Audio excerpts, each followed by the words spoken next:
Bismillahirrahmanirrahim. Assalamu alaikum. My dear students, I hope you are all well. Also, I am well.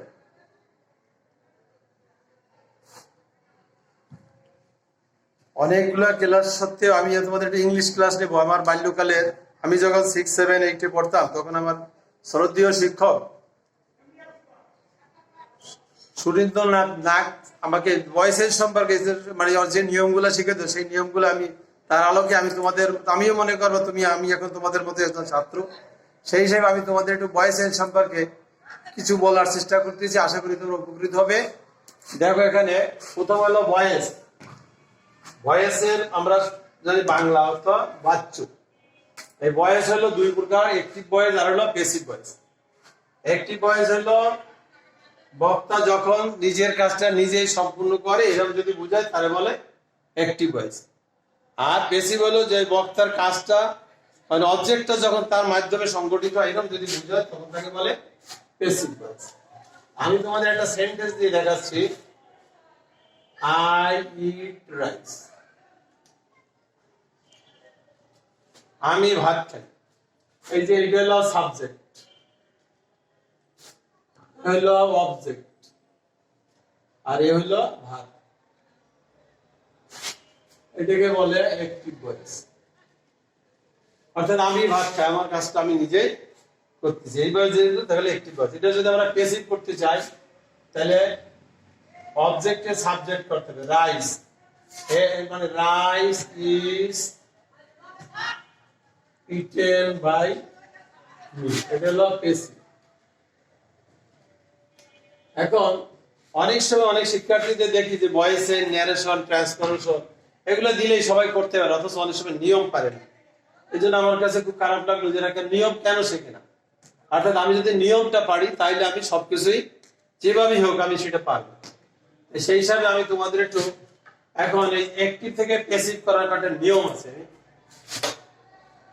Active থেকে passive ভয়েসে রূপান্তর করার নিয়ম। 1 নম্বর আমি কি করলাম, এই দেখা আছে অ্যাক্টিভ ভয়েসের অবজেক্ট যেটা ছিল সেটার আমি সাবজেক্ট করলাম। তাহলে প্রথম হবে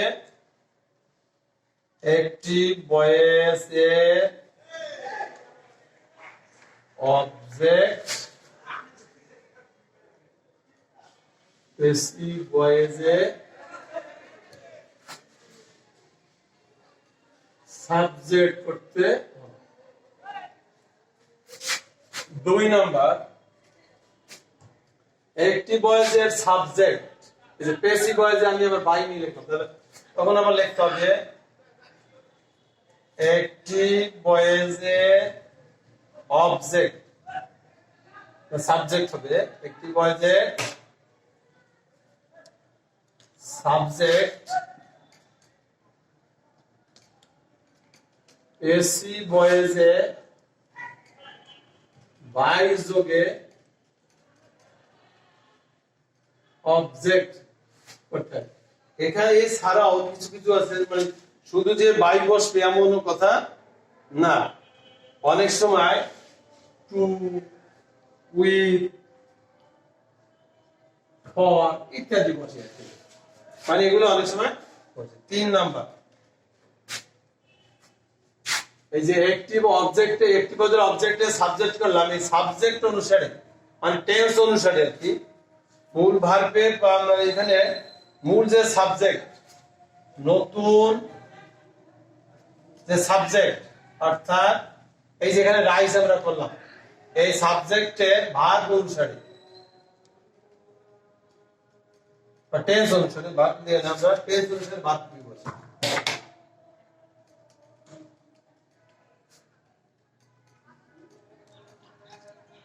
ভার্ব টু বি চাই। অ্যাক্টিভ ভয়েসের যে মূল যে ভার্বটা থাকে, অ্যাক্টিভ ভয়েসের মূল ভার্ব, প্রিন্সিপাল ভার্ব, মূল ভার্ব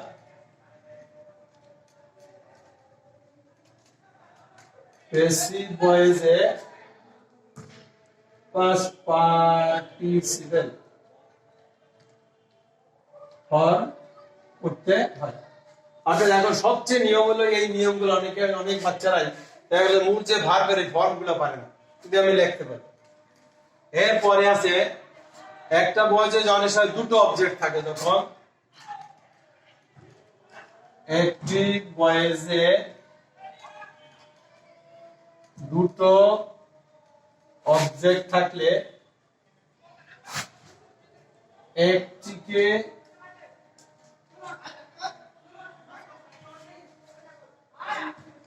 সাবজেক্ট করতে হয় এবং অন্যটি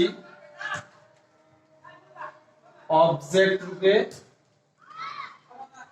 থেকে যায়। মানে যে অবজেক্ট থেকে যায় এটা একটা নিয়ম আছে, অনেক সময় রিটেইন অবজেক্ট বলে এখানে অনেক সময়। যাক, এখন এই একটি সেটে দুটো জন অবজেক্ট থাকে, আমি তার একটু ধরে দেখছি। এখানে এই যে বলা আছে একটি বলে যে দুটো অবজেক্ট থাকলে একটিকে সাবজেক্ট করতে হয়। এখানে সাবজেক্ট সন্তর মানে ব্যক্তিবাচক করা যায়, যেমন he gave me a pen. এখানে এ পেন একটা অবজেক্ট, বি একটা অবজেক্ট, অর্থাৎ দুটো দিয়ে হবে, তবে সাধারণত ব্যক্তিবাচক, যেমন আই। এখন এই gave contents give gave given, অর্থাৎ পাস্ট টেন্স, তাহলে আইয়ের সাথে ওয়াজ হবে। আই ওয়াজ এর পাস্ট পার্টিসিপলে given, I was given a pen by him, অথবা এটা দিয়ে করলে হয় a pen was given me by him। এটা হলো, অর্থাৎ একটা সেন্টেন্সে যদি দুটো অবজেক্ট থাকে তাহলে আমরা একটা সাবজেক্ট করব আর একটা অবজেক্ট হবে। তাহলে প্রিয় শিক্ষার্থীগুলো, তোমরা দেখলা যে একটি বয়সে বেশি করে নিয়ম,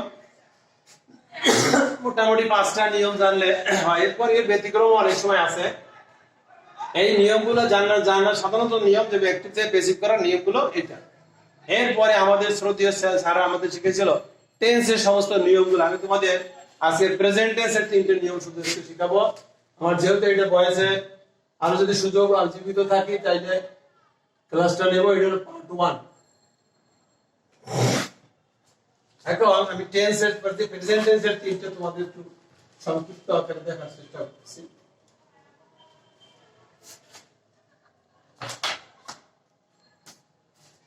এক নম্বরে প্রেজেন্ট ইনডেফিনিট। এখন প্রেজেন্ট ইনডেফিনিট টেন্স কি করেছেন বা আমাদের সাবজেক্ট আছে স্যারের সাথে, যেমন subject plus verb plus object, আর এই ভার্বটা থাকবে প্রেজেন্ট ফর্ম। শুধুমাত্র যদি থার্ড পারসন থাকে তাহলে এস বা ইয়েস যোগ হবে। এটা হলো নিয়ম। অর্থাৎ সাবজেক্ট দেখবা, তুমি প্রথম দেখবা সাবজেক্ট, এরপরে ভার্ব থাকবে, সেই ভার্বের সাথে ভার্বটা হবে প্রেজেন্ট ফর্ম। আর শুধুমাত্র যদি থার্ড পারসন সিঙ্গুলার নাম্বার হয় তাইলে ভার্বের সাথে এস বা ইয়েস যোগ হবে, আর অবজেক্ট থাকবে। আবার এখানে করার নিয়ম ছিল আমাদের, কি করব, সাবজেক্ট প্লাস ভার্ব। এই ভার্বটি সাধারণত এম ইজ আর, এই তিনটা বলবে সাবজেক্ট প্লাস ভার্ব প্লাস মূল যে ভার্ব আছে তার ভার্বের পাস্ট পার্টিসিপল, তার বাইরে যে অবজেক্ট আছে। অর্থাৎ এখানে যে আসল যে জিনিসটা সেটা হলো ভার্বটা যে উপরে প্রেজেন্ট ফর্ম। অর্থাৎ এখানে একটা উদাহরণ দেখলে ভালো হবে, যেমন হি helps me, he helps me, অথবা I do it। এই তাহলে এখানে যেহেতু এটা যে হেল্প, এইসি হেল্প, হেল্প হলো থার্ড পারসন, এইজন্য এস যোগ হয়েছে। এখন হি হেল্প মি, তাহলে এখন তুমি আই নিয়ে আসো। আই পরে যে হেল্পস হলো প্রেজেন্ট টেন্স, কিন্তু আইর সাথে এম বসে। অর্থাৎ নিয়মটা হলো এম ইজ আর, তিনটা বসে। তাহলে যদি ফার্স্ট পারসন আই হয় তাহলে এম বসে, আর থার্ড পারসন সিঙ্গুলার নাম্বার যদি তাহলে ইজ বসে, আর প্লুরাল যদি আর বসে। তাহলে তোমার এখানে হবে আই এম, তারপর ভার্বের past participle help by he থাকলে হিম, তারপর আই ডু ইট, তাহলে এর অবজেক্ট হলো ইট, ইট থার্ড পারসন, ইটের সাথে is, it is done by me. এটা হলো প্রেজেন্ট ইনডেফিনিট টেন্সে চেনার উপায়, অর্থাৎ কি থাকলে তুমি কি দেবে, অর্থাৎ সাবজেক্ট প্লাস ভার্বের প্রেজেন্ট ফর্ম আর অবজেক্ট যা থাকবে, করার সময় তুমি সাবজেক্টের পরে সাধারণত এম ইজ আর এই তিনটা ভার্ব টু বি বসবে, হয় এম ইজ আর অর্থাৎ আইর সাথে সাধারণত এম বসে, আর থার্ড পারসন সিঙ্গুলার নাম্বার যদি হয় তাহলে ইজ, আর প্লুরাল যদি হয় তাহলে আর বসবে। সেটা হলো প্রেজেন্ট ইনডেফিনিট। এরপরে present continuous, continuous. Present continuous তুমি কি করে চিনবে? এর ওই একই subject plus am is are, subject am is are থাকবে আর ভার্বের সাথে আইএনজি যোগ, এইটু থাকলে মনে করবা যে এটা তোমার প্রেজেন্ট কন্টিনিউয়াস, অর্থাৎ সাবজেক্টের পরে এম ইজ আর, সাবজেক্টের পরে এম ইজ আর এবং ভার্বের সাথে আইএনজি। পড়ার নিয়ম যখন হবে তখন subject plus am being, B E I N G is being আর হলো আর বিং, আর এরপরে যা আছে সেই ভার্বের পাস্ট পার্টিসিপল ফর্ম বা এটা যথারীতি আগে সেই নিয়মটাই থাকবে। অর্থাৎ এখানে তুমি চিনবা পাস্ট প্রেজেন্ট কন্টিনিউয়াস চিনবা subject plus am is are এবং ভার্বের সাথে আইএনজি, করার সময় am being is being are being বসে, যেমন I am reading a book, অর্থাৎ এখানে উপরে নিয়মের সাথে এম আছে, এই যে ভার্ব আছে রিড এর সাথে আইএনজি আছে, তাহলে আমি বলবো এটা কন্টিনিউয়াস প্রেজেন্ট কন্টিনিউয়াস। তাহলে এখানে আগের নিয়মে এ বুক নিয়ে আসো তুমি, এ বুক থার্ড পারসন তাহলে ইজ বসবে, a book is being, a book is being read এর পাস্ট হচ্ছে রিড, বাই আই থাকলে রিড।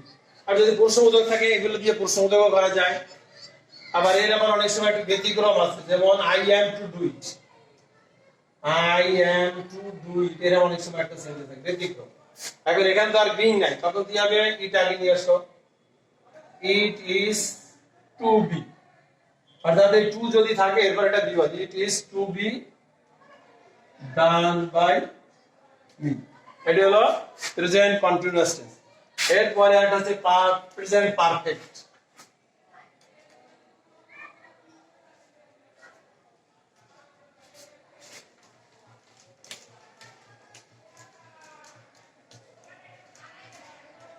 প্রেজেন্ট পারফেক্ট টেন্স চেনার উপায় তোমার সাবজেক্ট প্লাস হ্যাভ হ্যাজ, আর মূল যে ভার্ব থাকে সেটা পাস্ট পার্টিসিপল ফর্ম, এরপরে তো অবজেক্ট এক্সটেন্স যা থাকে থাকবে।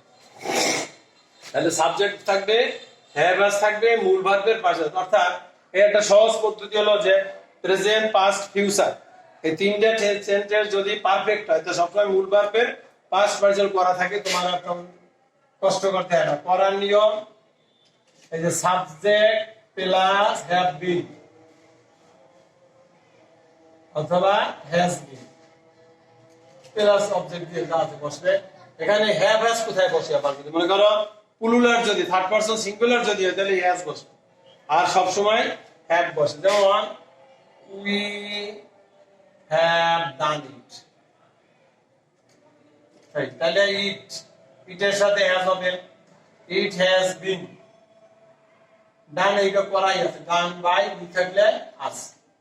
এর আবার ওই যে এর আগে যদি দেখালে ওটা ব্যতিক্রমও থাকতে পারে, I have to do it, I have to do it, তাহলে তোমার ইট নিয়ে আসো আগে, এটা হবে ইট হ্যাজ টু পরে be, it has to be done by me. অর্থাৎ আমি তোমাদেরকে আজকে শুধুমাত্র প্রেজেন্ট টেন্স, প্রেজেন্টের যে তিনটা present indefinite, present continuous, present perfect, এই দুটো টেন্সের ভয়েস টেন্সগুলা দেখালাম। আর প্রেজেন্ট কন্টিনিউয়াস টেন্সে এরকম আছে, যেমন I am going to be do it, তখন ওই টুর পরে সাধারণত বি বসবে, একটু ব্যতিক্রম আছে। আশা করি প্রিয় শিক্ষার্থীরা এই যে ভয়েস টেন্স শিখালাম তোমাদের কিছুটা উপকৃত হবে। তোমরা তোমাদের বই যে ক্লাসে 7 থেকে 8 থেকে 8, 9, 10 এই ক্লাসের যে বইগুলো আছে এই নিয়মগুলো তুমি দেখবে। পরবর্তীতে আল্লাহ যদি আমাকে জীবিত রাখে ইনশাআল্লাহ পরবর্তীতে পাস্ট ফিউচার এবং ইম্পারেটিভ সেন্টেন্স বা ইন্টারগেটিভ এই যে কিছুটা সেন্টেন্স এবং কিছু ব্যতিক্রম আছে এ নিয়ে আবার তোমাদের সাথে হাজির হব। আল্লাহ হাফেজ। সুখে থাকো, শান্তিতে থাকো, স্বাস্থ্যবিধি মেনে চলো। আল্লাহ হাফেজ।